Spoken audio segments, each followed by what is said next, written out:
Book 341. Good morning, good morning. Welcome back to Morning Motivation with Matthew Daniels, and today I'm going to tell you guys about Area 22 and the Prison of Disembodied Souls, Part 4, the finale. That's right, Area 22 and the Prison of Disembodied Souls, Part 4, the finale.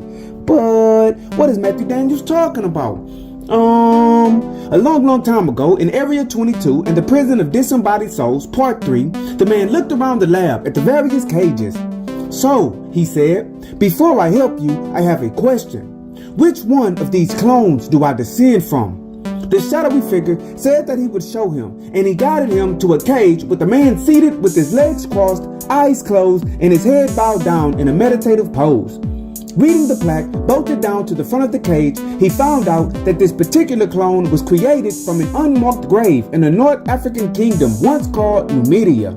There were so many more questions that my ancestor wanted to ask, but the shadowy figures implored him to hurry up and release the others before it was too late. They told him that it would not be long before the scientists and the armed guards returned to the lab, and if they caught him inside when they returned, he would surely be either killed or imprisoned along with the clones. Agreeing that it was best to escape first and ask questions later, the man followed the shadowy figures to a large metal box bolted to the far wall in the back of the lab.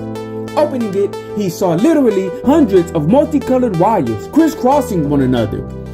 If you unplug these wires, the shadowy figure informed him, the system regulating the disembodied soul's containment units and the locks to the cages will go offline for about 10 seconds before the backup generators kick in. That's all the time we need. The man reached out and grabbed a handful of wires, and the shadowy figures flew across the lab, telling everyone to get ready to escape. All of the clones and all of the disembodied spirits prepared themselves, and with several swift motions, the man began snatching out the wires and unplugging everything that he could. When he did, the lights in the lab were cut off, and an alarm started to buzz and blare. Hundreds of locks could be heard disengaging, and metal doors could be heard being forcefully swung open. After 10 seconds, the lights cut back on, and the man could see hundreds of clones running frantically around the lab, and there were also hundreds of shadowy figures flying about, laughing maniacally. What do we do now? The man asked. The 4 shadowy figures he had been helping looked at him. What do we do now? One of them said. Now we go out into the world and create chaos, carnage, and terror. The man's eyes grew wide. Chaos? He repeated, confused. Why would you create chaos? Because, the shadowy figure said, we are not the souls of these clones.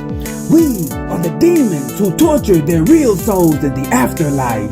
The souls of these creatures are back inside of their bodies. When they return to Earth because of the clone, we return unto Earth as well to collect them again. When we did, we were trapped inside of these containment units. But thanks to you, we are free. The man who was my ancestor felt like a fool for believing the shadowy figures, and he watched helplessly as hundreds of demons flew out of the underground lab and went forth to terrorize and torment the earth. The clones also ran out of the lab into a world that was not their own, and the man realized what he had unleashed on the earth. He wondered how he could fix this problem that he caused, but deep down he knew that no one would believe his tale about Area 22 and the Prison of Disembodied Souls. And so, the morning motivation of today is Area 22 and the Prison of Disembodied Souls, Part 4, the finale. Sometimes, in our attempts to do good, we get tricked into doing the wrong things.